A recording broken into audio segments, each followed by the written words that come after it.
Welcome back to the channel, everybody. We got another great video from Celtic Canuck here. They did a great job. Just because it's a woman's voice, I can't say that for sure it's a woman. They did a great job, and I hope you enjoy the video as much as I have. I'm going to share a few good clips from here, just letting it play, and then we will wrap it up, and you can go and finish watching the whole thing on her website or on her YouTube channel. Greedy, eager European ready to devour Canada.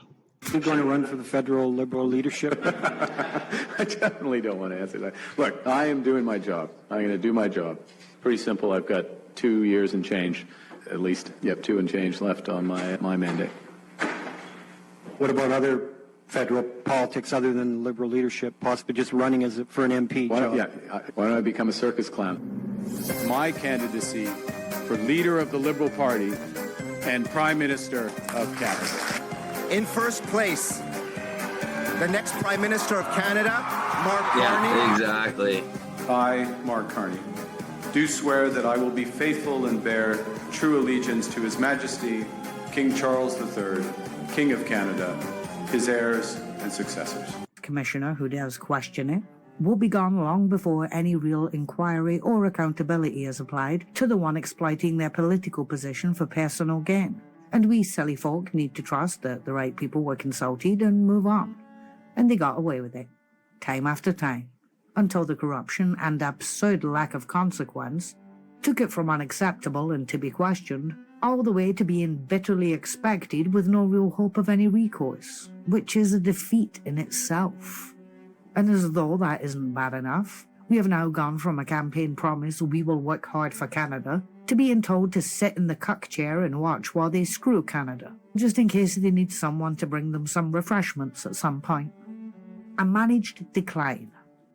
And their newest overseer, Mark Carney, a globalist-tied banker who was placed in all the right positions to create and push all the right policies to get us where we are today, and put all the right check marks on his resume to get him where he is today. And Governor of the Bank of Canada was a nice place to start. The same year as he took that position, he attended the World Economic Forum's annual meeting. And 2008 was the beginning of a lot of things.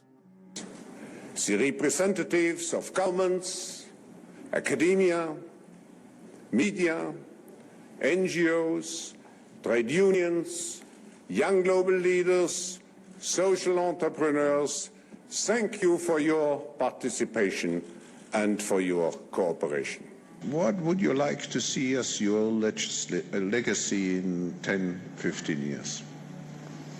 Of the new work? Of the new work, yeah. Of your new function.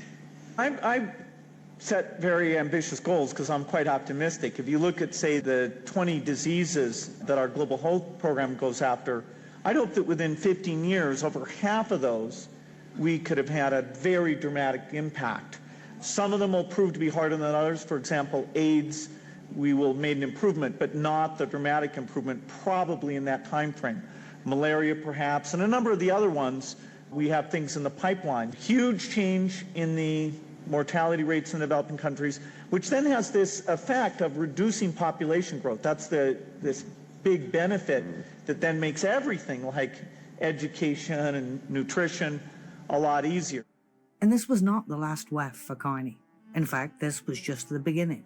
Because if you look on screen, you will find a comprehensive list of all the eyebrow-raising events where the dodgy manipulators of the world like to gather. And Carney got to participate in everything on this list.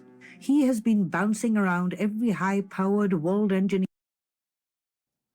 So there's another part in this video I want to skip ahead to. Pause it here, take a screenshot or a photo of that if you want. So there's this other part here where him prior to 2008 versus after 2008 or 2010. I think it was right here. The additional measures that they need to take for the structure of their economy, the structure of their financial system, to recognize realities that exist in the United States. Other countries may do some things that are different. We all have to judge whether those additional measures, whatever is above and beyond the G20 agenda, is appropriate for our economies.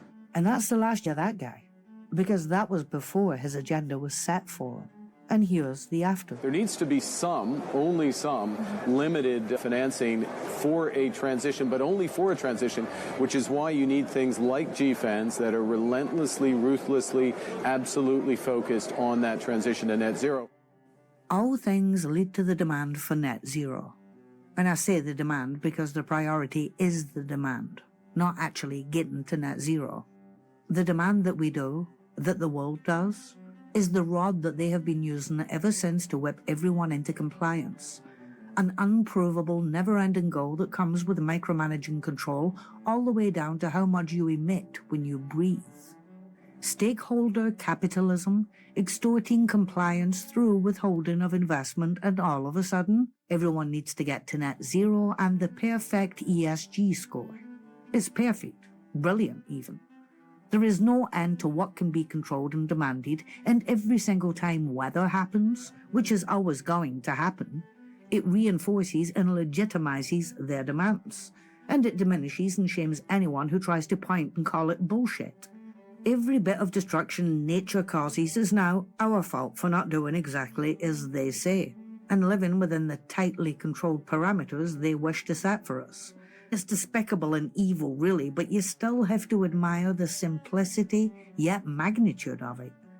If I wasn't so disgusted, I might even be impressed. But here we are, 15 years later, and all those meetings and agenda updates later, here's the Bilderberg agenda for last year. Bilderberg 24. And yes, Carney was at that one too. This list should chill you. When you pick apart each line item and give even a moment's thought to what lies behind it, it really is quite terrifying. But I have a conspiratorial mindset, so I'm not going to drop you all the way into the dark rabbit hole. Suffice to say, they have plans. And they really don't want the likes of us getting in the way of those plans. I don't know if you caught my live stream. It was a test that turned into their boat. You are going. Very same people holding out a hand to save you are the ones who pushed you into the water to drown. And if you want a hand up onto their boat, you are going to have to live under their captain's rules. So we need to think long and hard about which hand we take right now. We might not be drowning, but we are definitely in the water, and we know who pushed us in. This has all been one sick, evil game of manipulation and abuse spanning decades. And the Carney'S king has shown up to oversee the Last Rite. And if he is installed into the PMO, we are going full globalist. And channels like this won't be around for much longer, so I might as well try and tell you while I can. Mark Carney will mean the surrender of Canada to the globalist empire. Take it or leave it, but that's how I see it. And that, my friends, is a scary realization that we should all be facing and asking ourselves. And this is why I side with Trump a lot. He's the first world leader to tell WEF, World Economic Forum, and New World Order, World Health Organization, to basically go get screwed. He wants nothing to do with any of them, and I agree with him 100% right now on that aspect. And that's also why we got the tariffs. It's because we have a woke, globalist, elitist, liberal agenda that all follow the World Economic Agenda, World Economic Forum agenda. Trudeau, Freeland, Jolie,